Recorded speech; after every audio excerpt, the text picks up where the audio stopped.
ഇന്ന് നമ്മുടെ സംസ്ഥാനത്ത് 1184 പേർക്കാണ് കോവിഡ് സ്ഥിരീകരിച്ചത്. രോഗമുക്തി നേടിയത് 784 പേരാണ്. ഇന്ന് 7 മരണം കോവിഡ് കാരണം റിപ്പോർട്ട് ചെയ്തിട്ടുണ്ട്. എറണാകുളം നായരമ്പലം സ്വദേശി 54 വയസ്സുള്ള ഗ്രേസി ഷൈനി, മലപ്പുറം പള്ളിക്കൽ 52 വയസ്സ് നഫീസ, കോഴിക്കോട് കൊയിലാണ്ടി സ്വദേശി 64 വയസ്സുള്ള അബൂബക്കർ, തിരുവനന്തപുരം മാറനല്ലൂർ സ്വദേശി 50 വയസ്സുള്ള ജമ, കൊല്ലം മൈലക്കാട് ദേവദാസ് 45 വയസ്സാണ്, കാസർഗോഡ് നീലേശ്വരം 68 വയസ്സുള്ള മുഹമ്മദ് കുഞ്ഞി, വയനാട് കൽപ്പറ്റയിലെ 65 വയസ്സുള്ള അലവിക്കുട്ടി. ഇത്രയും ആളുകളാണ് ഇന്ന് മരണമടഞ്ഞത്. ഇവരുടെ നിര്യാണത്തിൽ അനുശോചനം രേഖപ്പെടുത്തുന്നു. 956 പേർക്കാണ് ഇന്ന് സമ്പർക്കത്തിലൂടെയുള്ള രോഗബാധ.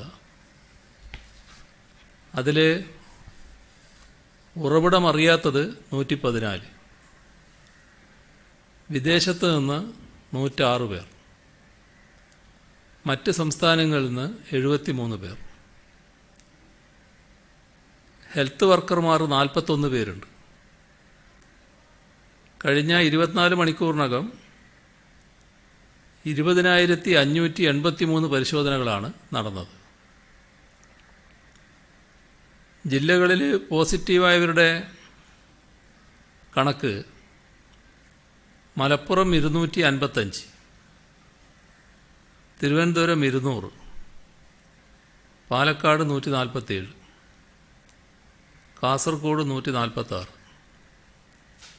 എറണാകുളം 101, കോഴിക്കോട് 66, കണ്ണൂർ 63, കൊല്ലം 41, തൃശ്ശൂർ 40, കോട്ടയം 40, വയനാട് 33, ആലപ്പുഴ 30, ഇടുക്കി 10, പത്തനംതിട്ട 4.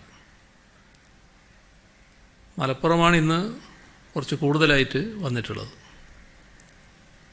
കരിപ്പൂർ വിമാന ദുരന്തത്തിൽ പരിക്കേറ്റ 109 പേർ വിവിധ ആശുപത്രികളിലായി ചികിത്സയിലുണ്ട്. 82 പേർ കോഴിക്കോട്, 27 പേർ മലപ്പുറത്ത്. ഇങ്ങനെയാണ് ചികിത്സയിലുള്ളത്. ഇതിൽ 23 പേർ ഗുരുതരാവസ്ഥയിലാണ്, 3 പേർ വെന്റിലേറ്ററിലാണ്, 81 പേർ സുഖം പ്രാപിച്ചു വരികയാണ്. വിമാന ദുരന്തത്തിൽ ബന്ധപ്പെട്ട് രക്ഷാപ്രവർത്തനത്തിൽ പങ്കെടുത്തവർ കോവിഡിൻ്റെ സാഹചര്യത്തിൽ സ്വയം നിരീക്ഷണത്തിൽ പോയവരുണ്ട്. എല്ലാവരും സ്വയം നിരീക്ഷണത്തിൽ നിൽക്കുന്നതാണ് നന്നാവുക. രാജമല പെട്ടിമുടി ദുരന്തത്തിൽ ഇന്ന് രാവിലെ മുതൽ ഉച്ചവരെ 5 മൃതദേഹങ്ങൾ കൂടി കണ്ടെത്തി. മരണമടഞ്ഞവരുടെ എണ്ണം 48ആയി. ഇന്ന് കണ്ടെത്തിയത് 14 വയസ്സുള്ള വിനോദിനി, 12 വയസ്സുള്ള രാജലക്ഷ്മി, 32 വയസ്സുള്ള പ്രതീഷ്, 58 വയസ്സുള്ള വേലുത്തായി. ഒരാളെ തിരിച്ചറിയാനുണ്ട്. 43 പേരെ ഇന്നലെ കണ്ടെടുത്തിരുന്നു. 22 പേരുടേത് കണ്ടെത്താനുണ്ട്. കനത്ത മഴയ്ക്ക് ശമനമായിട്ടുണ്ട്. രക്ഷാപ്രവർത്തനങ്ങൾക്കായി ദേശീയ ദുരന്ത നിവാരണ സേന, സംസ്ഥാന ദുരന്ത നിവാരണ അതോറിറ്റി, ഫയർഫോഴ്സ്, പോലീസ് തുടങ്ങിയ വിവിധ സർക്കാർ ഏജൻസികൾ ഊർജിതമായി രംഗത്തുണ്ട്. വനപാലകരും വനംവകുപ്പിൻ്റെ നേതൃത്വത്തിലുള്ള ദ്രുതകർമ്മ സേനയും രക്ഷാപ്രവർത്തനത്തിൽ സജീവമാണ്. പെട്ടിമുടി ആറിൻ്റെ ഇരുവശങ്ങളിലുമുള്ള 16 കിലോമീറ്റർ വിസ്തൃതിയിൽ തെരച്ചിൽ നടത്തിക്കൊണ്ടിരിക്കുകയാണ്. തിരുവനന്തപുരത്ത് ലാർജ് കമ്മ്യൂണിറ്റി ക്ലസ്റ്ററുകളിൽ ഇന്നലെ 2800 കോവിഡ് പരിശോധനകളാണ് നടത്തിയത്. ഇതിൽ 288 എണ്ണം പോസിറ്റീവായി.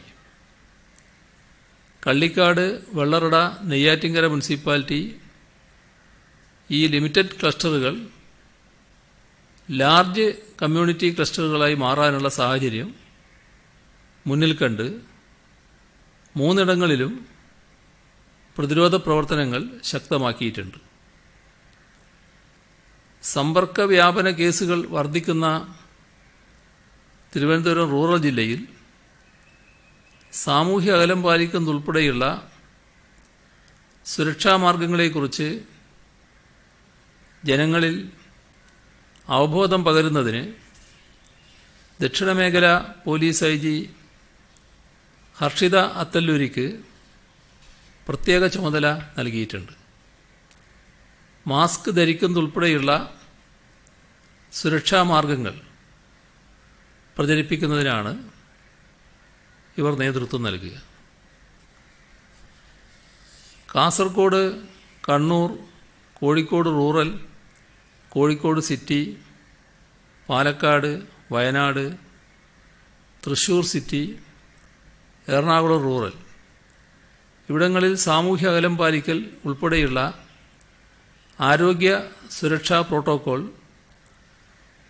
തൃപ്തികരമായി നടപ്പിലാകുന്നുണ്ട്.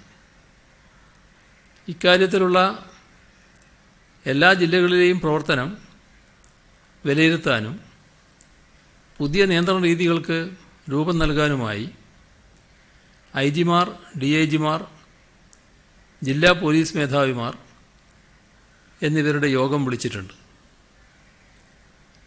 തീരദേശത്ത്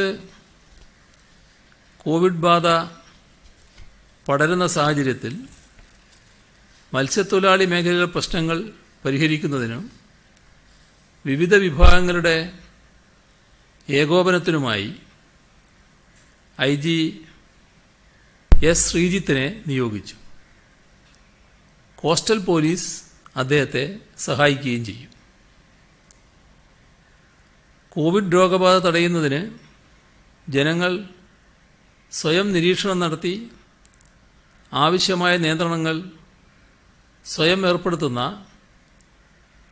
നെയ്ബർഹുഡ് വാച്ച് സിസ്റ്റം ജനമൈത്രി പോലീസിൻ്റെ സഹായത്തോടെ സംസ്ഥാനത്താകെ നടപ്പാക്കും. ആലപ്പുഴ ജില്ലയിൽ പാണാവള്ളിയിൽ പുതിയ ലിമിറ്റഡ് ക്ലസ്റ്റർ രൂപപ്പെട്ടിട്ടുണ്ട്. വെട്ടക്കൽ, കടക്കരപ്പള്ളി, ചെട്ടിക്കാട് എന്നീ ലാർജ് ക്ലസ്റ്ററുകളിലും രോഗവ്യാപനം തുടരുകയാണ്. എറണാകുളം ജില്ലയിൽ ഫോർട്ട് കൊച്ചി ക്ലസ്റ്ററിലാണ് ഇപ്പോൾ പ്രധാനമായും രോഗവ്യാപനമുള്ളത്.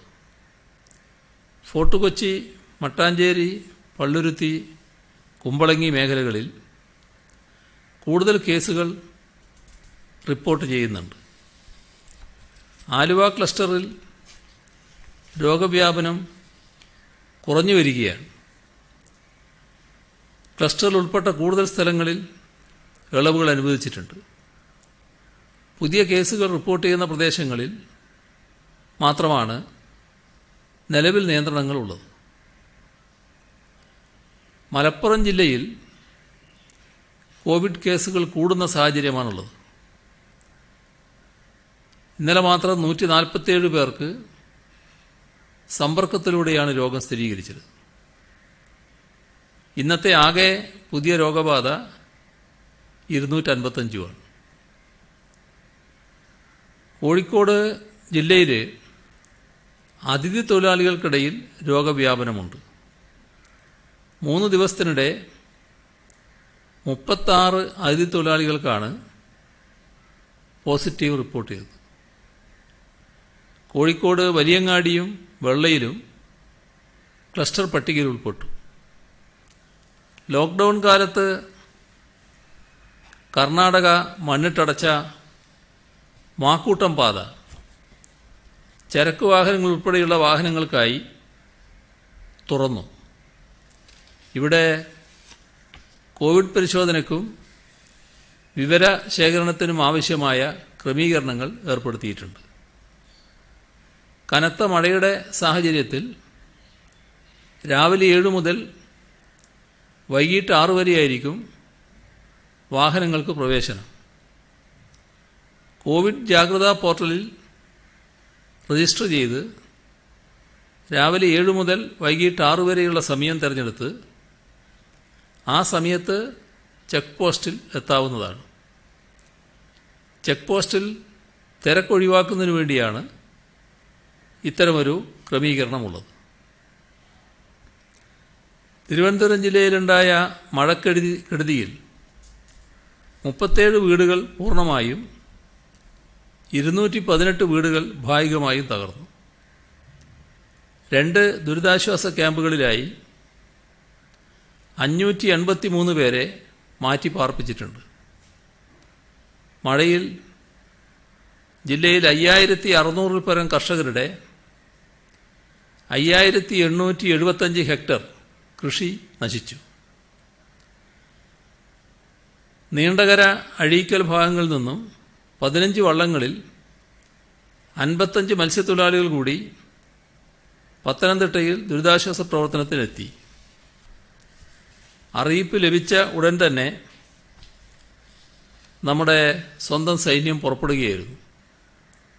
വെള്ളം കയറിയതിനെ തുടർന്ന് 6 ക്യാമ്പുകൾ തുടങ്ങി.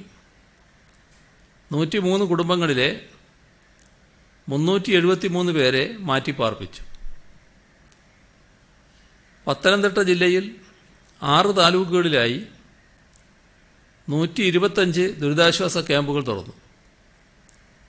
1432 കുടുംബങ്ങളിൽ നിന്ന് 4657 പേരെ മാറ്റി താമസിപ്പിച്ചു. 60 വയസ്സിന് മുകളിലുള്ള 400 പേരെയാണ് മാറ്റി താമസിപ്പിച്ചത്. മൂഴിയാർ, മണിയാർ, പമ്പ എന്നീ ഡാമുകളിൽ നിന്നും ജലം ഒഴുക്കി വിടുന്നുണ്ട്. ആലപ്പുഴ ജില്ലയിൽ 74 ക്യാമ്പുകൾ തുറന്നിട്ടുണ്ട്. 1251 കുടുംബങ്ങളിലായി 4449 ആളുകളാണ് ക്യാമ്പിലുള്ളത്.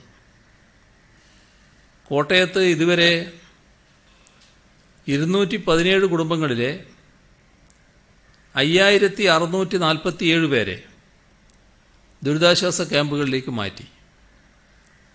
മീനച്ചിലാറിലും മണിമലയാറ്റിലും കൈവഴികളിലും ജലനിരപ്പ് അപകടനിലക്ക് മുകളിൽ തുടരുന്നു.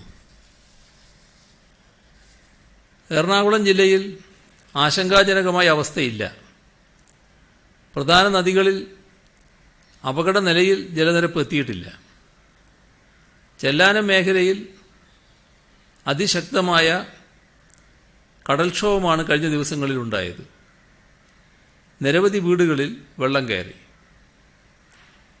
പാലക്കാടിൻ്റെ മലയോര മേഖലയിൽ മണ്ണിടിച്ചൽ സാധ്യതയുള്ളതുകൊണ്ട് നെല്ലിയാമ്പതി ചെറുനെല്ലി കോളനിയിലെ 9 കുടുംബങ്ങളിലെ 27 പേരെ അയലൂർ പ്രീ മെട്രിക് ഹോസ്റ്റലിലേക്ക് മാറ്റി പാർപ്പിച്ചിട്ടുണ്ട്.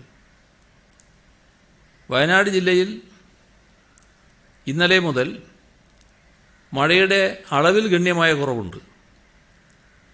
ബാണാസുര സാഗർ, കാരാപ്പുഴ ഡാമുകളിലും സ്ഥിതി നിയന്ത്രണ വിധേയമാണ്. 81 ദുരിതാശ്വാസ ക്യാമ്പുകളിലായി 1232 കുടുംബങ്ങളിലെ 4217 അംഗങ്ങളാണ് ഇപ്പോൾ കഴിയുന്നത്. ഇവരിൽ 2312 പേർ ആദിവാസി കുടുംബങ്ങളിൽപ്പെട്ടവരാണ്. 11,000-ലധികം പേരെ ബന്ധുവീടുകളിലേക്കും മാറ്റി താമസിപ്പിച്ചിട്ടുണ്ട്.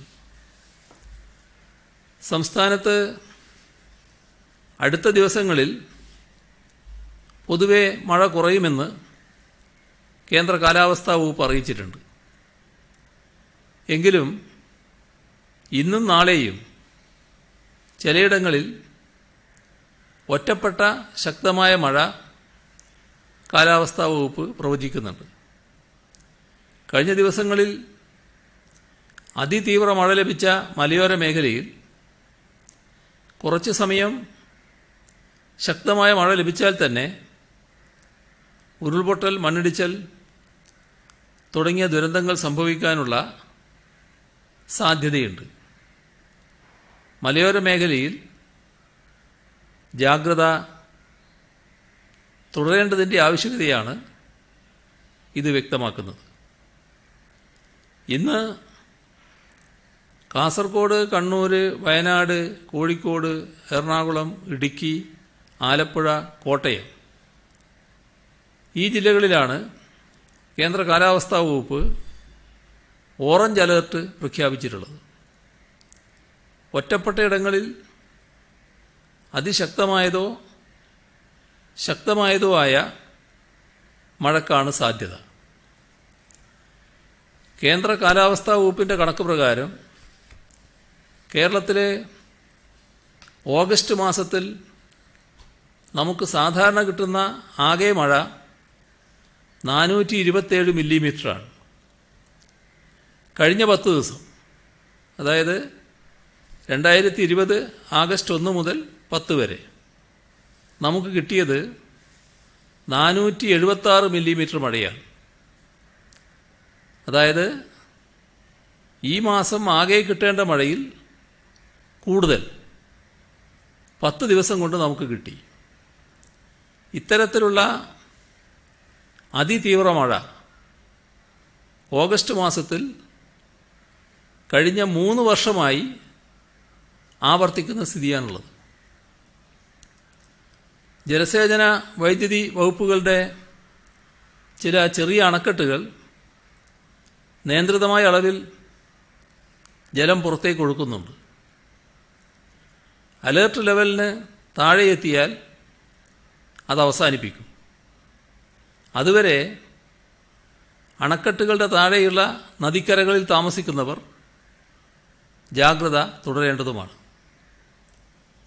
മഴ മാറിയതോടെ നദികളിൽ ജലനിരപ്പ് കുറയുന്നുണ്ട്.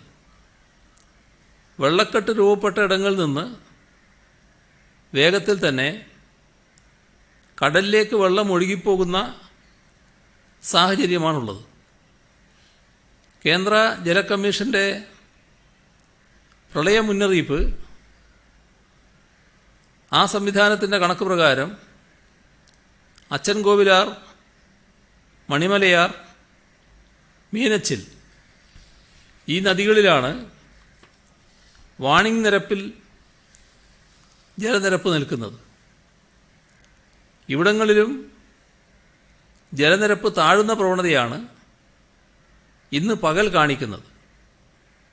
പൊതുവിൽ സംസ്ഥാനത്ത് അപകടാവസ്ഥ കുറഞ്ഞു വരുന്ന ആശ്വാസമാണുള്ളത്. എങ്കിലും കുറച്ച് ദിവസം കൂടി ജാഗ്രത തുടരണമെന്ന് തന്നെയാണ് നിർദ്ദേശം. മാസ്ക് ധരിക്കാത്ത 5901 സംഭവങ്ങൾ സംസ്ഥാനത്ത് ഇന്ന് റിപ്പോർട്ട് ചെയ്തിട്ടുണ്ട്. ക്വാറന്റൈൻ ലംഘിച്ച 2 പേർക്കെതിരെ ഇന്ന് കേസും രജിസ്റ്റർ ചെയ്തു.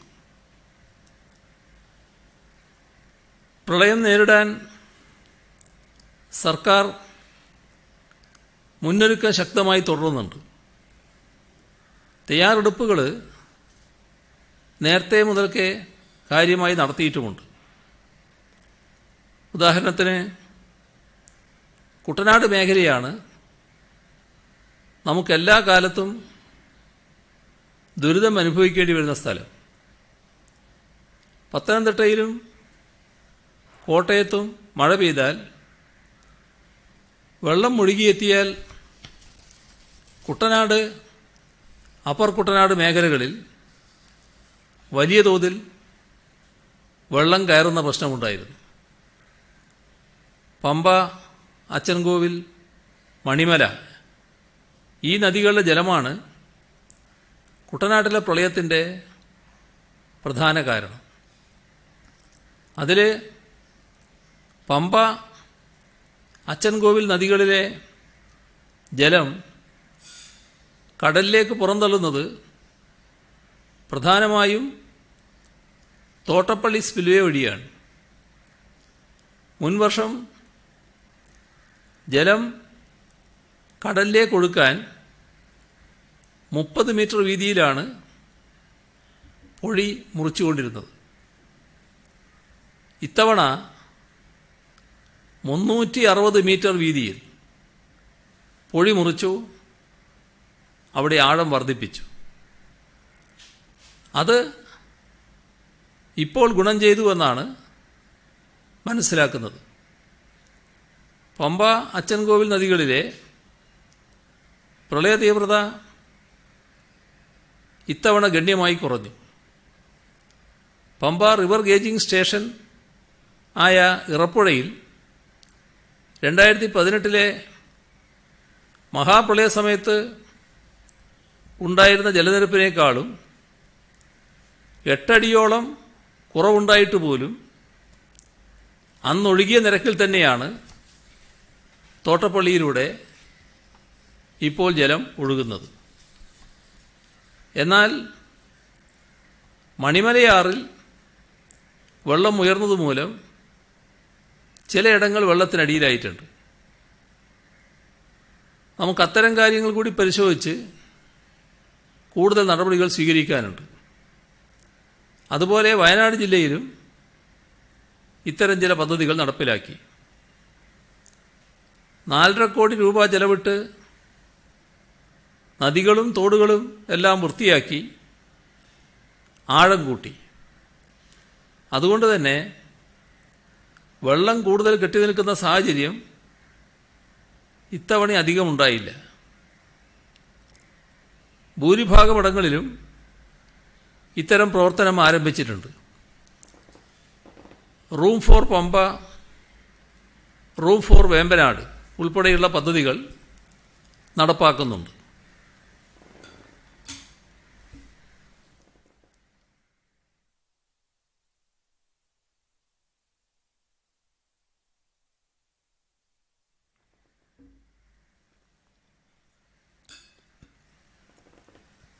ഇന്ന് രാവിലെ പ്രധാനമന്ത്രിയുടെ വീഡിയോ കോൺഫറൻസ് ഉണ്ടായിരുന്നു. വെള്ളപ്പൊക്കത്തെ നേരിടാൻ 10 NDRF കമ്പനികളെ കേരളത്തിലേക്ക് അയച്ചതിനും ഇടുക്കി രാജമലയിൽ ഉരുൾപൊട്ടലുണ്ടായിടത്ത് രക്ഷാപ്രവർത്തനങ്ങൾക്ക് NDRF നൽകിയ സഹായത്തിനും കരിപ്പൂരിലുണ്ടായ വിമാനാപകടത്തിൻ്റെ പശ്ചാത്തലത്തിൽ ലഭ്യമാക്കിയ സഹായ സഹകരണങ്ങൾക്കും പ്രധാനമന്ത്രിയോട് നന്ദി രേഖപ്പെടുത്തി. കേരളത്തെ സംബന്ധിക്കുന്ന നിരവധി വിഷയങ്ങൾ അദ്ദേഹത്തിൻ്റെ ശ്രദ്ധയിൽ കൊണ്ടുവരികയും ചെയ്തു. സാങ്കേതികവിദ്യ പരമാവധി പ്രയോജനപ്പെടുത്തി ജല കാലാവസ്ഥാ വകുപ്പുകളും നാഷണൽ റിമോട്ട് സെൻസിംഗ് സെൻ്ററും ഏകോപിതമായി കാലാവസ്ഥാ മുന്നറിയിപ്പ് നൽകുമെന്ന് പ്രധാനമന്ത്രി പറഞ്ഞു. ഇതുവരെയുള്ള അനുഭവം വെച്ച് ഇത്തവണത്തെ കാലവർഷക്കെടുതിയുടെ കാഠിന്യം കുറവാണെങ്കിലും തുടർച്ചയായ 3-ാം വർഷമാണ് കേരളത്തിൽ ദുരന്തമുണ്ടാകുന്നത്. ഇപ്പോഴുണ്ടായിക്കൊണ്ടിരിക്കുന്ന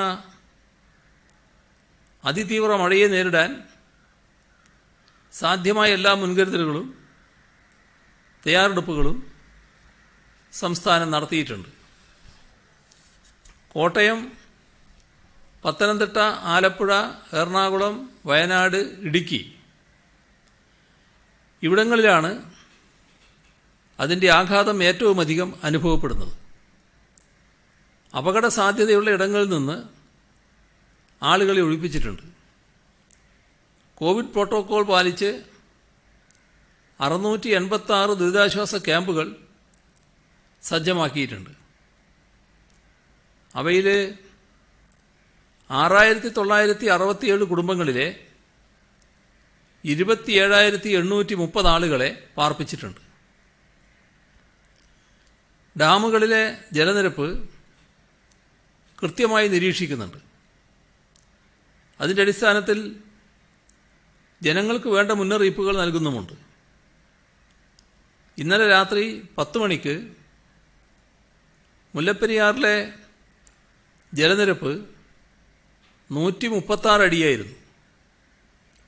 തമിഴ്നാട്ടിലെ വൈഗൈ ഡാമിലേക്കുള്ള ടണലിലൂടെ പരമാവധി വെള്ളം വലിച്ചെടുക്കണമെന്നും മുല്ലപ്പെരിയാറിൽ നിന്ന് താഴേക്കൊഴുക്കുന്ന വെള്ളത്തിൻ്റെ അളവ് കഴിവതും കുറക്കണമെന്നും കേരളത്തിൻ്റെ ചീഫ് സെക്രട്ടറി തമിഴ്നാട് ചീഫ് സെക്രട്ടറിയോട് അഭ്യർത്ഥിച്ചിട്ടുണ്ട്. പമ്പാ നദിയിൽ ഉൾപ്പെടെ അടിഞ്ഞുകൂടിയ എക്കൽ നീക്കം ചെയ്തുകൊണ്ട് നീരൊഴുക്ക് സുഗമമാക്കുന്നതിനും അങ്ങനെ താഴ്ന്ന പ്രദേശങ്ങളിൽ വെള്ളപ്പൊക്കമുണ്ടാകുന്നത് തടയുന്നതിനും ശ്രദ്ധിച്ചിട്ടുണ്ട്. ദീർഘകാലാടിസ്ഥാനത്തിൽ പരിസ്ഥിതി സൗഹൃദ വാസസ്ഥലങ്ങൾ മിഷൻ മോഡിൽ അവിടങ്ങളിൽ ഒരുക്കുകയാണ്. ഏതെങ്കിലും മനുഷ്യ ഇടപെടലിൻ്റെ ഫലമായല്ല അവിടെ ഉരുൾപൊട്ടലുണ്ടായത്. ഇത്തരമൊരു ദുരന്തമുണ്ടാകാൻ സാധ്യതയുള്ള ഇടമായി അവിടം കണക്കാക്കപ്പെട്ടിരുന്നില്ല. ഇതും പ്രധാനമന്ത്രിയെ അറിയിച്ചു. കോവിഡ്-19 പ്രതിരോധിക്കാൻ ഏറ്റവും മികച്ച ഇടപെടലുകളാണ് സംസ്ഥാനം നടത്തുന്നത്. ഇപ്പോഴുള്ള 25% എന്ന പരിധി ഒഴിവാക്കി കോവിഡ് പ്രതിരോധത്തിനായി നിബന്ധനകളില്ലാതെ SDRF-ൽ നിന്ന് തുക ഉപയോഗിക്കാൻ സംസ്ഥാനങ്ങളെ അനുവദിക്കണമെന്ന് ആവശ്യപ്പെട്ടിട്ടുണ്ട്. ടെസ്റ്റിംഗ്, ക്വാറന്റൈനിങ് എന്നിവ ഒരുക്കുന്നത് ഭാരിച്ച സാമ്പത്തിക ബാധ്യതയാണ് സംസ്ഥാനങ്ങൾക്കുണ്ടാക്കുന്നത്. അതുകൊണ്ട് തന്നെ ഉദാരമായ സഹായം കേന്ദ്രത്തിൽ നിന്ന് പ്രതീക്ഷിക്കുകയാണ്. കോവിഡ് രോഗികളുടെ എണ്ണം വർദ്ധിക്കുന്ന സാഹചര്യത്തിലാണ് വെള്ളപ്പൊക്കമുണ്ടായിട്ടുള്ളത്. ഈ മഹാമാരിയോട് പൊരുതിക്കൊണ്ടിരിക്കുന്ന സംസ്ഥാനത്തിൻ്റെ സാമ്പത്തിക സ്ഥിതിക്ക് വലിയ ആഘാതമാണ് ഇപ്പോഴത്തെ മഴക്കെടുതി ഉണ്ടാക്കിയിട്ടുള്ളത്. നമുക്കുണ്ടായിട്ടുള്ള നഷ്ടങ്ങൾ സമഗ്രമായി വിലയിരുത്തി വിശദമായ റിപ്പോർട്ട് കേന്ദ്രത്തിന് സമർപ്പിക്കാമെന്ന് പ്രധാനമന്ത്രി അറിയിച്ചിട്ടുണ്ട്. ലൈഫ് മിഷൻ പുതിയ ലിസ്റ്റിൽ പേർ രജിസ്റ്റർ ചെയ്യുന്നതിന് ഓഗസ്റ്റ് 14 വരെയായിരുന്നു സമയം നിശ്ചയിച്ചിരുന്നത്. കോവിഡിൻ്റെ സാഹചര്യത്തിൽ പല സ്ഥലങ്ങളും കണ്ടെയ്ൻമെൻ്റ് ആയിട്ടുള്ളതിനാലും മഴക്കെടുതി മൂലവും അപേക്ഷ കൊടുക്കുന്നതിനുള്ള തീയതി ഓഗസ്റ്റ് 27 വരെ നീട്ടിയിട്ടുണ്ട്.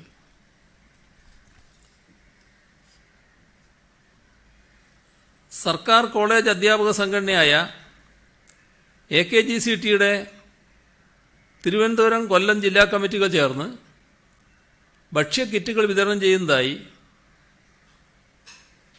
അതിനായി 2,66,750 രൂപ അതത് കോർപ്പറേഷനുകൾക്ക് കൈമാറിയിട്ടുണ്ട്. Kasaragod Ravaneshwaram higher secondary school PTA sponsorship വഴി 32 വിദ്യാർത്ഥികൾക്ക് TV വിതരണം ചെയ്തു. കൾച്ചറൽ ഇൻസ്റ്റിറ്റ്യൂഷൻസ് പെൻഷനേഴ്സ് അസോസിയേഷൻ ദുരിതാശ്വാസ നിധിയിലേക്ക് 65,51,613 രൂപ നൽകി. ഇത് ദുരിതാശ്വാസ നിധിയിലേക്ക് നൽകിയ സംഭാവനയുടെ കണക്കാണ്. AIYF തിരുവനന്തപുരം ജില്ലാ കമ്മിറ്റി 6,65,500 രൂപ. LIC class 1 officers association Kozhikode ജില്ല 3 ലക്ഷം രൂപ. ബാലസംഘം ഒഞ്ചിയം ഏറിയ കമ്മിറ്റി ചോറോട് നെല്ലിയങ്കര യൂണിറ്റ് കമ്മിറ്റി 1,89,656 രൂപ. പെരിന്തൽമണ്ണയിലെ സഖാവ് മൂസക്കുട്ടി സഖാവ് RN മനണി ചാരിറ്റബിൾ ട്രസ്റ്റ് 1,67,150 രൂപ. AIYF തൃശൂർ മണ്ഡലം കമ്മിറ്റി 1,20,000 രൂപ. CPIM Madikkai south Bangalam local committee ശില്പങ്ങൾ ലേലം ചെയ്തും ബിരിയാണി ഫെസ്റ്റ് സംഘടിപ്പിച്ചും ലഭിച്ച 1,01,222. AIYF ചാഴൂർ വില്ലേജ് കമ്മിറ്റി 1,00,000 രൂപ. OPAC ഒഞ്ചിയം 40,110 രൂപ. ദേശാമാനി വായനശാല വെസ്റ്റ് വെങ്ങോല 35,000 രൂപ. Palliative care drivers unit Thiruvananthapuram ജില്ല 30,000 രൂപ.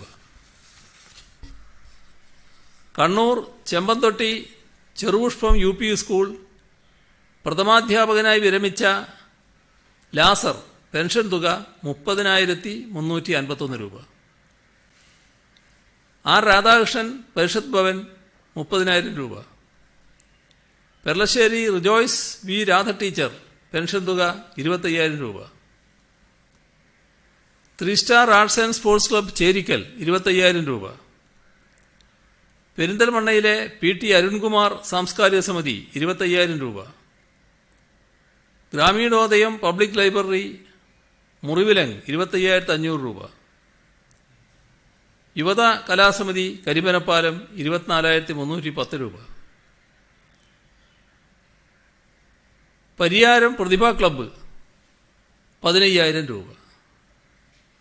ഇത്രയും വിവരങ്ങളാണ് ഇന്ന് കൈമാറാനുള്ളത്.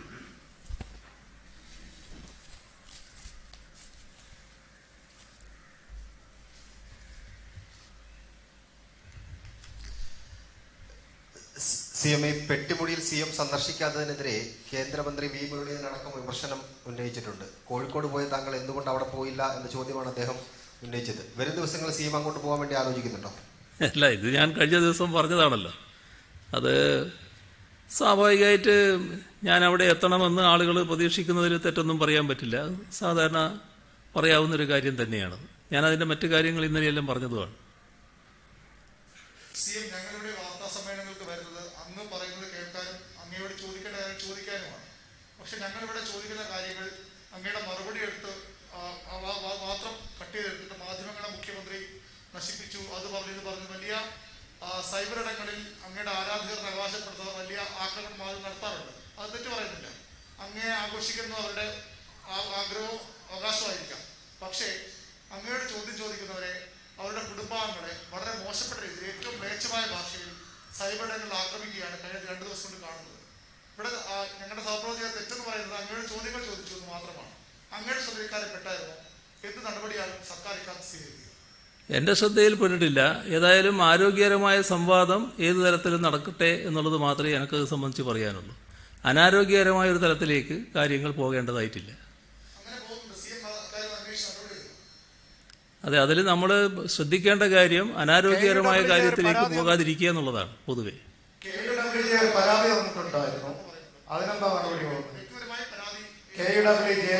DGPക്കും CMനും ഒരു പരാതി നൽകിയിട്ടുണ്ട്. KWJ സംസ്ഥാന കമ്മിറ്റി എന്റെ കയ്യിൽ പരാതി ലഭിച്ചിട്ടില്ല.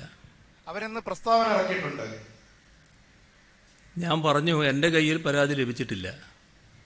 CM എന്തുമായിക്കോട്ടെ, അതിന്റെ ഈ ചോദ്യങ്ങൾ ഉന്നയിക്കുന്നു, അത് സംബന്ധിച്ച് ആളുകൾ വിമർശിക്കുന്നു. അവർക്ക് അങ്ങനെ വിമർശിക്കാനുള്ള അവകാശമൊക്കെ ഉണ്ടാകും. പക്ഷേ വ്യക്തിപരമായി ഇവരെയൊക്കെ വേർതിരിച്ച് ആക്രമിക്കുക എന്നത് പ്രത്യേകിച്ച് നിങ്ങൾ കാണേണ്ടത്, ഞാനിവിടെ പത്രസമ്മേളനത്തിൽ നിങ്ങളെ ആരെയും വ്യക്തിപരമായി പറഞ്ഞിട്ടില്ല.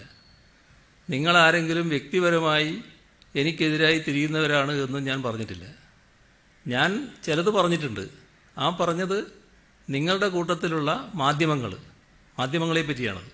മാധ്യമങ്ങളിൽ ചിലതിന് നിക്ഷിപ്ത താല്പര്യമുണ്ട്. അത് വെച്ച് ചില നിലപാടുകൾ എടുക്കുന്നുണ്ട്. അതിൻ്റെ ഭാഗമായി ഞാൻ നിങ്ങളുടെ അടുത്ത് തന്നെ പറഞ്ഞത്, നിങ്ങളോട് പറയുന്നവർ ആ പറയുന്നതനുസരിച്ച് പ്രവർത്തിക്കാൻ നിങ്ങൾ ബാധ്യസ്ഥരാണ്. അതാണ് നിങ്ങൾ കാണിക്കുന്നതെന്ന് ഞാൻ പറഞ്ഞിട്ടുണ്ട്. നിങ്ങൾ വ്യക്തിപരമായി എന്തെങ്കിലും തെറ്റ് ചെയ്യുന്നു എന്ന് ഞാനൊരു ഘട്ടത്തിലും പറഞ്ഞിട്ടില്ല. അതാണ് നിങ്ങൾ മനസ്സിലാക്കേണ്ടത്. മാധ്യമങ്ങളെ വിമർശിക്കുന്നു, അല്ലെങ്കിൽ മാധ്യമ പ്രവർത്തകരെ വിമർശിക്കാതെ CM-ന്റെ സ്വാതന്ത്ര്യവും അവകാശവും ഒക്കെയാണ്. പക്ഷേ CM-ന്റെ പ്രസ് സെക്രട്ടറി പോലും ഇക്കാര്യത്തിൽ വ്യക്തിപരമായി ആളുകളെ ആക്ഷേപിക്കുന്ന നിലയിലേക്കാണ് സോഷ്യൽ മീഡിയ വഴി. അത് താങ്കളുടെ ശ്രദ്ധയിൽപ്പെട്ടിട്ടുണ്ടോ? എൻ്റെ പ്രസ് സെക്രട്ടറി എന്ന് പറയുന്നയാളും ഒരു മാധ്യമ പ്രവർത്തകനാണല്ലോ. അതിൽ സാധാരണ നിലക്ക് നിങ്ങളെപ്പോലെ തന്നെ ഒരു മാധ്യമ രംഗത്തൂടെ വളർന്നു വന്നയാളാണല്ലോ അദ്ദേഹവും. അപ്പോൾ സാധാരണഗതിയിൽ നിങ്ങൾ തമ്മിൽ സംവാദങ്ങളുണ്ടെങ്കിൽ അത് നിങ്ങൾ തമ്മിൽ തന്നെ ആരോഗ്യകരമായി സംവദിച്ചു തീർക്കുന്നതാണ് നല്ലത്. മോശമായ ഭാഷയിൽ പദപ്രയോഗത്തിലൊക്കെ മാധ്യമപ്രവർത്തകരെ ആക്രമിക്കുമ്പോൾ CM അത് കാണുന്നില്ലെന്നാണ് പറയുന്നത്. ഓരോ ചെറിയ ചലനങ്ങളും CM സോഷ്യൽ മീഡിയ അറിയുന്നുണ്ട്. ഇപ്പം ഈ കഴിഞ്ഞ 2 ദിവസമായി മാധ്യമപ്രവർത്തകർ ഇത്തരത്തിൽ വ്യക്തിപരമായി ആക്ഷേപിക്കുന്നത് CM അറിയുന്നുണ്ടെന്നാണ് CM പറയുന്നത്. അല്ല, ഞാൻ അറിഞ്ഞിട്ടില്ല എന്നാണ് ഞാൻ പറഞ്ഞത്. അത് തന്നെയാണ് ഞാൻ പറഞ്ഞത്. CM-ന്റെ ഓഫീസ് തലത്തിലുള്ള പങ്കാളിത്തമുണ്ട്. CM-ന്റെ ഓഫീസ് കേന്ദ്രീകരിച്ച് ഇത്തരത്തിൽ സൈബർ ഇടത്തിലേക്ക് ആളുകളെ ആക്രമിക്കുന്ന നിർദ്ദേശമെല്ലാം കൊടുക്കുന്നതായി. സൈബർ ആക്രമണം എന്ന് പറയുന്നത് മറ്റൊന്നാണ്. സൈബർ ആക്രമണം എന്ന് പറയുന്നത് ഇല്ലാത്ത കാര്യങ്ങൾ കെട്ടിച്ചമച്ച് ആളുകളെ ആക്രമിക്കുന്ന രീതിയാണ്. ആരോഗ്യകരമായ വിമർശനങ്ങൾ ഉന്നയിക്കുന്നത് വേറൊന്നാണ്. സംവാദം മറ്റൊന്നാണ്. അഭിപ്രായങ്ങൾ പരസ്പരം വിമർശനപരമായിട്ട് ഉന്നയിക്കുന്നത് അതൊക്കെ സ്വാഭാവികമായിട്ട് നടക്കുന്ന കാര്യങ്ങളാണ്. നിങ്ങളീ പറയുന്നത് നിങ്ങൾക്ക് ആക്ഷേപകരമായി തോന്നുന്നത് ഇതിലേത് പട്ടികയിലാണ് പെടുന്നത് എന്ന് നോക്കട്ടെ. സ്ത്രീകളെ അവഹേളിച്ചുകൊണ്ടുള്ള പോസ്റ്റുകൾ ഇടുന്നത് നല്ലൊരു സംവാദം. ഞാൻ പറയേണ്ടത് പറഞ്ഞു. അല്ല, CM മുഖ്യമന്ത്രി അങ്ങ് ഇരിക്കുന്ന സ്ഥാനത്ത് നിന്നുകൊണ്ട് അങ്ങ് മാധ്യമങ്ങളെ ആക്രമിക്കാൻ അങ്ങയുടെ അണികളോട് ആഹ്വാനം ചെയ്യുന്നതായി പലപ്പോഴും അങ്ങയുടെ വാർത്താ സമ്മേളനങ്ങളിൽ തോന്നുന്നു.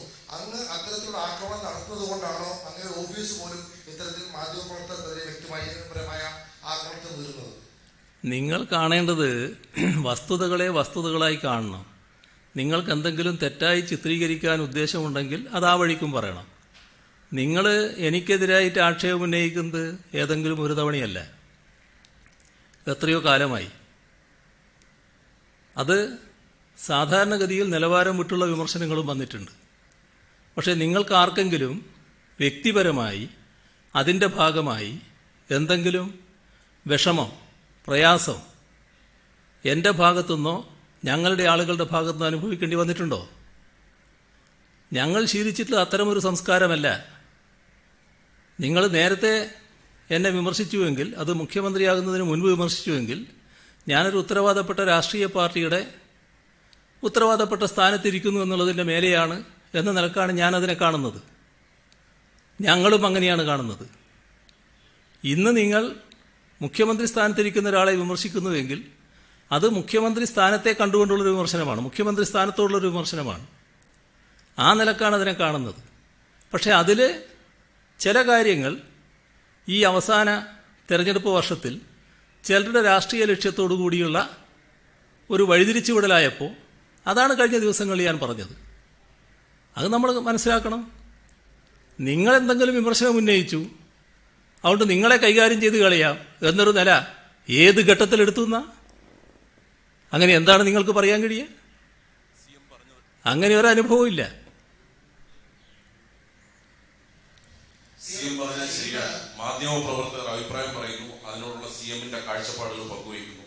ആരോഗ്യകരമായ ഒരു സംവാദം. ഒരു മാധ്യമ പ്രവർത്തകനാകട്ടെ പൊതുപ്രവർത്തകനാകട്ടെ ഗവൺമെന്റിന്റെ ഉത്തരവനുസരിച്ച് പേറോളിൽ എത്തിക്കഴിഞ്ഞാൽ അദ്ദേഹത്തിന് രാഷ്ട്രീയത്തിൽ ഇടപെടാൻ പറ്റില്ല, രാഷ്ട്രീയ അഭിപ്രായങ്ങൾ പറയാൻ പറ്റില്ല എന്ന് CM പല പ്രാവശ്യം നിയമസഭയിൽ വ്യക്തമാക്കിയിട്ടുണ്ട്. CM-ന്റെ സ്റ്റാഫിലേക്ക് ഒരാൾ എത്തിക്കഴിയുമ്പോൾ അദ്ദേഹം രാഷ്ട്രീയത്തിൽ ഇടപെടുകയും മാധ്യമപ്രവർത്തകർക്കെതിരെ വ്യക്തിപരമായി വിമർശനങ്ങൾ ഉന്നയിക്കുകയും ചെയ്യുന്നിടത്താണ് ഈ ചോദ്യം ഉന്നയിക്കുന്നത്. പൊതുജനത്തിന്റെ ശമ്പളം വാങ്ങുന്ന ഒരാൾ നടത്തുന്ന അധിക്ഷേപങ്ങളോ വിമർശനങ്ങളോ അത് ശരിയായ രീതിയാണ്? അതാണ് ഞാൻ പറഞ്ഞത്. ഈ സംവാദമാണോ, അഭിപ്രായമാണോ, വിമർശനമാണോ, അധിക്ഷേപമാണോ, ആക്ഷേപമാണോ എന്നെല്ലാമുള്ള കാര്യങ്ങൾ പരിശോധിക്കട്ടെ, എന്നിട്ടല്ലേ പറയാൻ പറ്റൂ. ഇന്ന് പ്രതിപക്ഷ നേതാവ് ചില വിമർശനങ്ങൾ ഉന്നയിച്ചിട്ടുണ്ട്.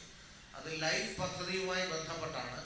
കഴിഞ്ഞ ദിവസങ്ങളിൽ ഉണ്ടായ വിമർശനങ്ങൾക്ക് അദ്ദേഹം ചില പുതിയ കാര്യങ്ങൾ കൂടി, പുതിയ ചില ഇടപാടുകൾ കൂടി നടന്നു, അതിൽ അഴിമതി നടന്നു എന്നൊക്കെയാണ് അദ്ദേഹത്തിന്റെ വിമർശനം. എന്താണ് അതിനെന്തെങ്കിലും ഒരു മറുപടി ഉണ്ടോ? വീണ്ടും നമ്മൾ ആ വഴിക്ക് തന്നെ പോവുകയാണ്. എന്ത് ചെയ്യാനാണല്ലേ? പ്രതിപക്ഷ നേതാവ് അദ്ദേഹത്തിൻ്റെ പ്രസ്താവന കാണുമ്പോൾ ഇപ്പോഴത്തെ മുഖ്യമന്ത്രിയെ വിട്ട് പഴയ മുഖ്യമന്ത്രിക്കെതിരെ കൂടി ആരോപണം ഉന്നയിക്കുന്നുണ്ടോ എന്നാണ് തോന്നുന്നൊരു സംശയം. ഇപ്പോൾ RSSകാരൻ്റെ കേസ് പിൻവലിച്ചത് തൻ്റെ വകുപ്പല്ല എന്നാണ് അദ്ദേഹം പറഞ്ഞത്. അത് ആരുടെ വകുപ്പായിരുന്നു? അപ്പോൾ അതിൽ കാണേണ്ടത് ഈ മുഖ്യമന്ത്രി എന്ന വാക്ക് തന്നെ അദ്ദേഹത്തിന് വല്ല പ്രശ്നവും ഉണ്ടാക്കുന്നുണ്ടോ എന്നുള്ളതാണ്. അതിലൊന്നേ പറയാനുള്ളൂ, എന്നെ ചാരി അവിടുത്തെ പ്രശ്നങ്ങൾ ഇങ്ങനെ ഉന്നയിക്കേണ്ടതുണ്ടോ? പ്രതിപക്ഷ നേതാവും സുഹൃത്തുക്കളും ഈ കോവിഡ് കാലത്ത് എന്തൊക്കെയാണ് പറഞ്ഞിരുന്നത്? കോവിഡ് സ്ഥിതി അറിയിക്കാൻ വാർത്താ സമ്മേളനം നടത്തരുത് എന്നതായിരുന്നില്ലേ ആദ്യത്തെ നിലപാട്? ആരോഗ്യമന്ത്രിയെ പറ്റി എന്തായിരുന്നു പറഞ്ഞത്? ആരോഗ്യമന്ത്രിക്ക് മീഡിയ മാനിയ, അതാരായിരുന്നു പറഞ്ഞത്? അമേരിക്കൻ മാതൃകയിൽ മിറ്റിഗേഷൻ രീതി നടപ്പാക്കണം എന്ന് പറഞ്ഞത് ആരായിരുന്നു? കോവിഡ് പ്രതിരോധത്തിൽ രാജസ്ഥാനെയും തമിഴ്നാടിനെയും മാതൃകയാക്കണം എന്ന് പറഞ്ഞില്ലേ? അപ്പം അത് ആദ്യഘട്ടത്തിൽ കോവിഡ് പ്രതിരോധം പാളിയതുകൊണ്ടായിരുന്നു. 87 ലക്ഷം റേഷൻ കാർഡ് ഉടമകളുടെ വിവരങ്ങൾ അമേരിക്കൻ കമ്പനിക്ക് വിറ്റു എന്ന് പറഞ്ഞില്ലേ? ബ്രിട്ടീഷ് വിപണിയിലെ പൗണ്ടിൻ്റെ മൂല്യം കണക്കാക്കിയാൽ ആ ഡാറ്റയ്ക്ക് എത്ര വില വരും എന്ന് വരെ ആരോപണം ഉന്നയിച്ചില്ലേ? ആഴ്ചകൾക്ക് ശേഷം എന്താ സംഭവിച്ചത്? നിങ്ങൾ തന്നെ ചോദിച്ചു, ഈ ആരോപണത്തിൽ ഉറച്ചു നിൽക്കുന്നുണ്ടോ എന്ന്. താൻ അങ്ങനെ ഉന്നയിച്ചിട്ടില്ലെന്നും ഒരു പത്രം പറഞ്ഞത് കേട്ട് പറഞ്ഞതാണെന്നുമായിരുന്നു മറുപടി. ഇതാണോ പ്രതിപക്ഷധർമ്മം? SSLC +2 പരീക്ഷകൾ നടത്തരുത് എന്ന് മാത്രമല്ല പറഞ്ഞത്, നടത്തുന്നവർക്ക് ഭ്രാന്താണ് എന്നല്ലേ പറഞ്ഞു കളഞ്ഞത്? ആ പരീക്ഷ ഭംഗിയായി നടന്നപ്പോൾ എവിടെയായിരുന്നു ഈ പ്രതിപക്ഷം? സാലറി ചാലഞ്ച് പാടില്ല എന്ന് പറയുക മാത്രമല്ല, അതിനെതിരെ വ്യാപക പ്രചരണവും നടത്തിയില്ലേ? ഇപ്പം ഞാൻ ചില റോഡ് തുറന്നതിനെപ്പറ്റി പറഞ്ഞു. കർണാടകം അതിർത്തി അടച്ചതുമൂലം രോഗികൾ മരിച്ചതിന് ഉത്തരവാദി കേരള സർക്കാരാണ് എന്നല്ലേ പ്രതിപക്ഷം അന്ന് കഥയുണ്ടാക്കിയത്? അതിഥി തൊഴിലാളികളെ കേരളം പട്ടിണിക്കിടുന്നു എന്ന് പറഞ്ഞില്ലേ? ഈ നാട്ടിലെ ഏതെങ്കിലും ഒരു കമ്മ്യൂണിറ്റി കിച്ചണിൽ പ്രതിപക്ഷ നേതാവ് ചെന്ന് നോക്കിയിരുന്നുവെങ്കിൽ അത്തരമൊരു ആക്ഷേപം ഉന്നയിക്കാൻ കഴിയുമായിരുന്നു. അതോടൊപ്പം തന്നെ ഓർക്കേണ്ട ഒരു കാര്യമാണ് മുഖ്യമന്ത്രി പ്രവാസികളെ അവമാനിക്കുന്നു എന്ന് പറഞ്ഞത്. എന്തായി? ഏതെങ്കിലും ഒരു പ്രവാസിയെ ഇങ്ങോട്ട് വരുന്നതിന് സംസ്ഥാന സർക്കാർ തടസ്സം നിന്നോ? ആരെയെങ്കിലും തടഞ്ഞതായി ചൂണ്ടിക്കാണിക്കാനാകുമോ? ടെക്നോ സിറ്റിയിലെ കളിമൺ ഖനനത്തിൽ വൻ കൊള്ളയാണെന്ന് പത്രസമ്മേളനത്തിൽ ആരോപണം ഉന്നയിച്ചു.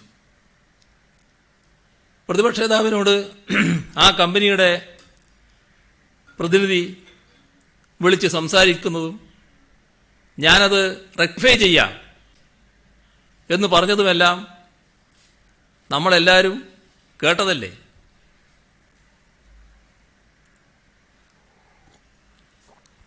ആരാധനാലയങ്ങൾ ആദ്യം തുറക്കണമെന്ന് പറഞ്ഞു, പിന്നീട് അടക്കണമെന്ന് ആവശ്യപ്പെട്ടു. ഇത് രണ്ടും ചെയ്താരായിരുന്നു? ബാറുകളും ബിവറേജുകളും അടക്കണമെന്ന് ആദ്യം പറഞ്ഞതും പിന്നീട് തുറക്കണമെന്നാവശ്യപ്പെട്ടതും പ്രതിപക്ഷം തന്നെയല്ലേ. ഇതൊക്കെ ഈ അടുത്ത നാളുകളിൽ നമ്മുടെ കേരളത്തിൽ സംഭവിച്ചതാണല്ലോ. അപ്പോൾ പൊയ്വടികൾ ഇങ്ങനെ പൊട്ടിച്ചുകൊണ്ടേയിരിക്കുക, അതിന് പ്രചരണം കൊടുക്കാൻ വേണ്ടി ശ്രമിക്കുക. അതിൻ്റെ വസ്തുതകൾ പുറത്തു വരുമ്പോൾ അല്പം ജാള്യത തോന്നുക. അത് സ്വാഭാവികമായിട്ടുണ്ടാകേണ്ടി വരും. അല്പമെങ്കിലും ജാള്യത തോന്നണ്ടേ? വസ്തുതകൾ പുറത്തു വന്നാലെങ്കിലും മനുഷ്യ സഹജമായി ജാള്യത തോന്നണ്ടേ? ഇതൊക്കെ തുറന്നു കാട്ടാൻ സാധാരണഗതിയിൽ സർക്കാരിന് അവകാശമില്ലേ? അങ്ങനെ തുറന്നു കാട്ടുമ്പോൾ മുഖ്യമന്ത്രിയും സർക്കാരും കോവിഡ് കാലത്ത് രാഷ്ട്രീയം കളിക്കുകയാണ് എന്ന് വിലപിച്ചതുകൊണ്ട് വല്ല കാര്യമുണ്ടോ? നിങ്ങളും ഞാനും തമ്മിൽ സംവദിക്കുന്നത് കുറച്ച് മാസമായല്ലോ. ഇപ്പോൾ ഈ കോവിഡ് വന്നതിൻ്റെ ശേഷം തുടർച്ചയായിട്ട് സംവദിക്കുകയാണല്ലോ. ആദ്യഘട്ടത്തിൽ നിങ്ങൾ ചോദിച്ചപ്പോൾ തന്നെ ഞാനതിൽ നിന്ന് ഒഴിഞ്ഞു മാറുക ചെയ്തത്. കാരണം അതിന് മറുപടിയിലേക്ക് പോകണ്ട എന്ന് കരുതിക്കൊണ്ട്. പക്ഷെ പിന്നീട് മറുപടി പറയാതിരിക്കാൻ പറ്റുമോ? ഇത് തന്നെ ഒരു പ്രശ്നമായിട്ട് ആക്ഷേപമായിട്ട് തുടർച്ചയായിട്ട് ഉന്നയിച്ചുകൊണ്ടിരിക്കുക. ഒരു നുണ ആവർത്തിച്ച് സത്യമാണെന്ന് മറ്റുള്ളവർക്ക് തോന്നിപ്പിക്കത്തക്ക അന്തരീക്ഷമുണ്ടാക്കുമ്പോൾ യഥാർത്ഥ വസ്തുത തുറന്നു പറയേണ്ട ബാധ്യതയില്ലേ? അതല്ലേ ചെയ്തത്. അതാണ് പ്രതിപക്ഷ നേതാവിൻ്റെ ആരോപണത്തെക്കുറിച്ച് പറയാനുള്ളത്. മറ്റൊരു കാര്യമുള്ളത്, ഈ പ്രതിപക്ഷം ഉന്നയിക്കുന്ന പ്രധാനപ്പെട്ട ഒരു ആരോപണം നമ്മുടെ പ്രളയ ഫണ്ട് കൃത്യമായി ചെലവഴിക്കുന്നില്ലായിരുന്നു. അതുപോലെ ചില മാധ്യമ റിപ്പോർട്ടുകൾ കണ്ടു, കവളപ്പാറയിലും പുത്തുമലയിലുമൊന്നും ആശ്വാസ പ്രവർത്തനങ്ങളൊന്നും എത്തിയിട്ടില്ല എന്നുള്ളത്. അതിനെ സംബന്ധിച്ച് എന്താണ് പറഞ്ഞത്? നമ്മുടെ പ്രളയ ഫണ്ടിൻ്റെ കാര്യത്തിൽ അത് ചെലവഴിക്കുന്നതിൽ യാതൊരു തരത്തിലുള്ള വീഴ്ചയും സംസ്ഥാനത്ത് സംഭവിച്ചിട്ടില്ല. കൃത്യമായി പരമാവധി സഹായം ജനങ്ങൾക്ക് എത്തിക്കാൻ ശ്രമിച്ചിട്ടുണ്ട്. ഇപ്പോൾ പുത്തുമലയിൽ 17 ജീവനുകളാണ് നഷ്ടപ്പെട്ടത്. അവരുടെ കുടുംബങ്ങൾക്ക് 4 ലക്ഷം രൂപ വീതം ധനസഹായം നൽകി. 2 തമിഴ്നാട് സ്വദേശികൾ ആ കൂട്ടത്തിലുണ്ടായിരുന്നു. അവർക്കടക്കം ഈ തുക വിതരണം ചെയ്തു. അവിടെ 96 കുടുംബങ്ങൾക്കാണ് വീട് നഷ്ടപ്പെട്ടത്. ഇതിൽ 44 കുടുംബങ്ങൾക്ക് സ്ഥലം വാങ്ങി വീട് വെക്കാൻ 10 ലക്ഷം രൂപ അനുവദിച്ചു. 52 കുടുംബങ്ങൾ ഒന്നിച്ച് ഒരു കമ്മ്യൂണിറ്റിയായി ജീവിക്കാനാണ് ആഗ്രഹമെന്ന് അറിയിച്ചു. അതിനായി ഹർഷം പദ്ധതി ആവിഷ്കരിച്ചു. അവിടെ മാതൃഭൂമി ചാരിറ്റബിൾ ട്രസ്റ്റ് വാങ്ങിയ 7 ഏക്കർ ഭൂമിയിലാണ് ഇവർക്കുള്ള വീട് നിർമ്മിക്കുന്നത്. സർക്കാർ അതിന് 4 ലക്ഷം രൂപ വീതമാണ് നൽകുക.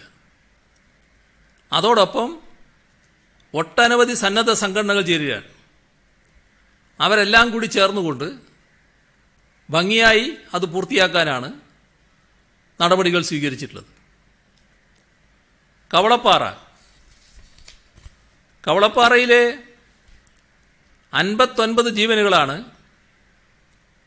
ആ ദുരന്തത്തിൽ നമുക്ക് നഷ്ടമായത്. മരണപ്പെട്ടവരുടെ കുടുംബങ്ങൾക്ക് ധനസഹായമായി 4 ലക്ഷം രൂപ വീതം നൽകിയിട്ടുണ്ട്. കവളപ്പാറയിലും സമീപ പ്രദേശങ്ങളിലും വീട് നഷ്ടപ്പെട്ടവർക്ക് വീട് നിർമ്മിച്ച് നൽകുന്ന പദ്ധതി നടപ്പാക്കുന്നുണ്ട്. വീട് നിർമ്മാണം നല്ല രീതിയിൽ പുരോഗമിക്കുന്നുമുണ്ട്. 67 പേർക്ക് സ്ഥലം വാങ്ങി വീട് വെക്കാനുള്ള പദ്ധതി തയ്യാറാക്കി. 6,70,00,000 രൂപ സർക്കാർ അനുവദിച്ചു. ഓരോ ഘട്ടം പിന്നിടുമ്പോൾ പണം കൈമാറുകയാണ് ചെയ്യുന്നത്. 33 കുടുംബങ്ങൾക്ക് ശ്രീ എം എ യൂസഫ് അലി വീട് വെച്ച് നൽകുന്നുണ്ട്. അതിൻ്റെ സ്ഥലത്തിനുള്ള പണം സർക്കാരാണ് നൽകിയത്. വീടിനുള്ള ആദ്യ ഗഡുവും സർക്കാർ കൈമാറിയിട്ടുണ്ട്. മറ്റ് സന്നദ്ധ സംഘടനകളുടെ നേതൃത്വത്തിലും സർക്കാർ മുൻകൈയിൽ അവിടെ വീടുകൾ നിർമ്മിക്കുന്നുണ്ട്. ചിലത് പൂർത്തിയായി കൈമാറിയിട്ടുമുണ്ട്. പോത്തുകല്ല് ചളിക്കൽ കോളനിയിലെ 34 കുടുംബങ്ങൾക്ക് വീട് നിർമ്മിച്ചു നൽകി. സർക്കാർ വാങ്ങിയ ഭൂമിയിൽ ഫെഡറൽ ബാങ്കാണ് വീട് നിർമ്മിച്ചത്. സർക്കാർ 1,72,31,500 രൂപ ഇതിനായി ചെലവഴിച്ചു. ഇത്തരം ദുരന്തം നേരിട്ടവരെ സംരക്ഷിക്കുക എന്ന നിലപാടാണ് സർക്കാരിനുള്ളത്.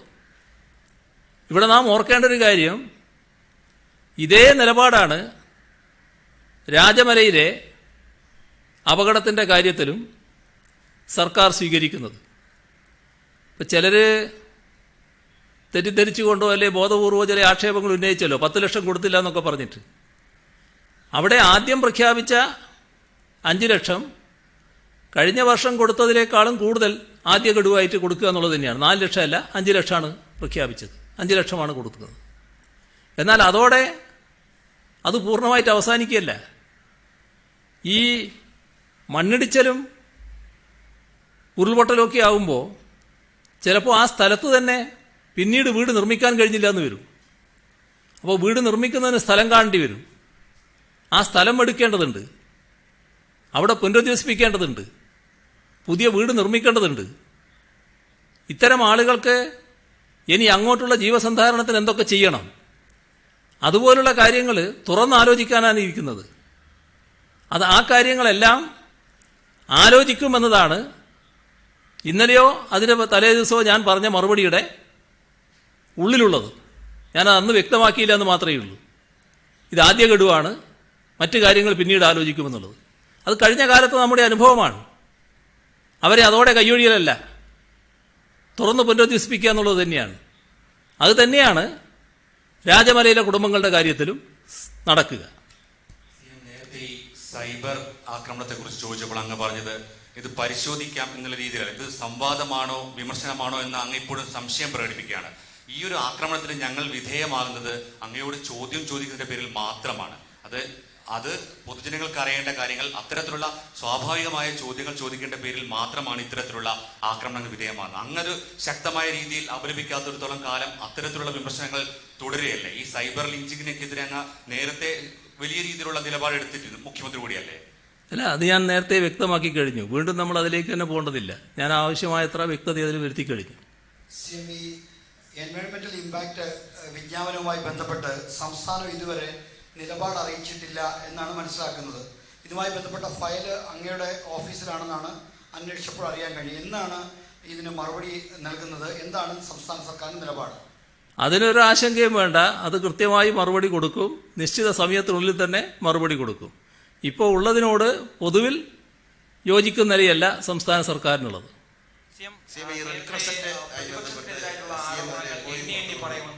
ചർച്ചകൾ CM ആ ആരോപണങ്ങൾ എണ്ണി തന്നെ മറുപടി റെഡ് പറയുമെന്ന് പ്രതിപക്ഷ റെഡ് ക്രസന്റിനെ പറ്റി പറയാനുള്ളത്, ഈ വടക്കാഞ്ചേരിയിൽ റെഡ് ക്രസന്റ് സ്പോൺസർ ചെയ്ത ഭവന സമുച്ചയമുണ്ട്. അത് ഞാൻ നേരത്തെ പറഞ്ഞതിലൊക്കെ ചില പേരുകൾ വന്നില്ലേ, അങ്ങനെയുള്ള ചിലർ ഇതിന് സഹായിക്കാറുണ്ട്. ആ ഭവന സമുച്ചയ നിർമ്മാണം നല്ല രീതിയിൽ പുരോഗമിക്കുകയാണ്. ഇവിടെ ലൈഫ് മിഷന്റെ 3ാം ഘട്ടത്തിൽ തൃശ്ശൂർ ജില്ലയിൽ വടക്കാഞ്ചേരി മുനിസിപ്പാലിറ്റിയുടെ കൈവശമുള്ള 217.88 സെന്റ് സ്ഥലത്ത് ഭവന സമുച്ചയത്തിന് DPR തയ്യാറാക്കുന്നതിന് ഹാബിറ്റാറ്റ് ടെക്നോളജിയാണ് ഏൽപ്പിച്ചിരുന്നത്. UAE red crescent authority team അവരുടെ ജനറൽ സെക്രട്ടറി മുഹമ്മദ് അറ്റീഫ്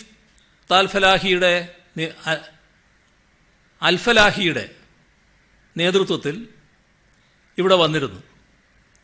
അവർ പ്രളയത്തിൽ വീട് നഷ്ടപ്പെട്ടവർ ഉൾപ്പെടെ ലൈഫ് മിഷൻ ഭൂരഹിത ഭവനരഹിതർക്കായി സർക്കാർ നിർദ്ദേശിക്കുന്ന സ്ഥലത്ത് ഭവന സമുച്ചയം നിർമ്മിച്ച് നൽകുന്നതിന് ഉദ്ദേശിക്കുന്നുവെന്ന് രേഖാമൂലം അറിയിച്ചു. അതിൽ ലൈഫ് മിഷന്റെ ഭാഗമായുള്ള ഭവന സമുച്ചയ നിർമ്മാണത്തിലാണ് അവർ കൂടുതൽ താൽപ്പര്യം പ്രകടിപ്പിച്ചത്. 11/7/2019 ഈ പറയുന്ന റെഡ് ക്രസന്റ് ജനറൽ സെക്രട്ടറി അടക്കം 4 UAE പൗരന്മാരും പിന്നെ ശ്രീ MA യൂസഫ് അലിയും പങ്കെടുത്ത ആ യോഗം നടന്നത്. ഭവനരഹിതർക്ക് വീട് നിർമ്മിച്ച് നൽകുന്നതിന് 7 ദശലക്ഷം UAE ദിർഹവും ഒരു ഹെൽത്ത് സെന്റർ നിർമ്മിച്ച് നൽകുന്നതിന് 3 ദശലക്ഷം ദിർഹവും അടക്കം മൊത്തം 10 ദശലക്ഷം UAE ദിർഹം സഹായമായി നൽകുന്നതിനുള്ള ഫ്രെയിം വർക്കാണ് MOUവിൽ പ്രതിപാദിച്ചിട്ടുള്ളത്. ഓരോ പദ്ധതിയും എങ്ങനെ നടപ്പാക്കണം അത് സംബന്ധിച്ച് പ്രത്യേക എഗ്രിമെന്റുകൾ വെക്കണമെന്നും MOUവിൽ ഉൾപ്പെടുന്നുണ്ട്. റെഡ് ക്രസന്റ് സംസ്ഥാനത്തിന് നൽകാൻ ഉദ്ദേശിക്കുന്ന സഹായം ലൈഫ് മിഷൻ വടക്കാഞ്ചേരിയിൽ നിർമ്മിക്കുന്നതിന് ഉദ്ദേശിക്കുന്ന ഭവന സമുച്ചയത്തിന് ഉപയുക്തമാക്കാമെന്നും ഹെൽത്ത് സെന്ററും അവിടെ തന്നെ ആലോചിക്കാമെന്നും ഈ യോഗത്തിൽ തീരുമാനിച്ചു. റെഡ് ക്രസന്റ് പണമായി സംസ്ഥാന സർക്കാരിന് സഹായം നൽകുന്നില്ലെന്നും അവർ തന്നെ നിർമ്മിക്കാൻ ഉദ്ദേശിക്കുന്ന കെട്ടിടം പണിത് സർക്കാരിന് കൈമാറുന്നതിനാണ് ഉദ്ദേശിക്കുന്നതെന്നും റെഡ് ക്രസന്റ് ജനറൽ സെക്രട്ടറി ആ യോഗത്തിൽ അറിയിച്ചു. സമുച്ചയത്തിന്റെ നിർമ്മാണ പ്രവർത്തനങ്ങൾ 2019 ആഗസ്റ്റ് മാസത്തിൽ തുടങ്ങി 2020 ആഗസ്റ്റ് മാസത്തിൽ പൂർത്തീകരിക്കാനാണ് പ്ലാൻ ഇട്ടിട്ടുള്ളത്. COVID-19 മൂലം പണി അല്പം താമസിച്ചു എന്നത് വസ്തുതയാണ്. 2020 ഡിസംബർ മാസത്തോടെ പൂർത്തീകരിക്കാമെന്നാണ് കരുതുന്നത്. 500 ചതുരശ്ര അടി വിസ്തീർണമുള്ള 140 വീടുകളാണ് ഈ സമുച്ചയത്തിൽ നിർമ്മിക്കപ്പെടുന്നത്. റെഡ് ക്രസന്റുമായി ലൈഫ് മിഷൻ യാതൊരു പണമിടപാടും നടത്തിയിട്ടില്ല. ഏജൻസിയെ കണ്ടുപിടിച്ചതും കരാർ നൽകിയതും അവരുമായി പണമിടപാട് നടത്തിയതുമെല്ലാം റെഡ് ക്രസന്റ് നേരിട്ടാണ്.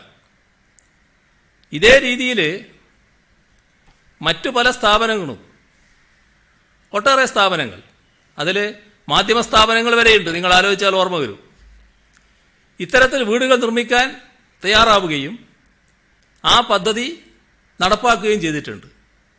അതെല്ലാം നിങ്ങൾക്ക് തന്നെ അറിയാവുന്ന കാര്യങ്ങളാണ്. ഇതാണ് അതുമായി ബന്ധപ്പെട്ട് പറയാനുള്ളത്. ഇനിയിപ്പോൾ ചോദ്യത്തിന് സമയമില്ല, ബാക്കി പിന്നെ ആവാം.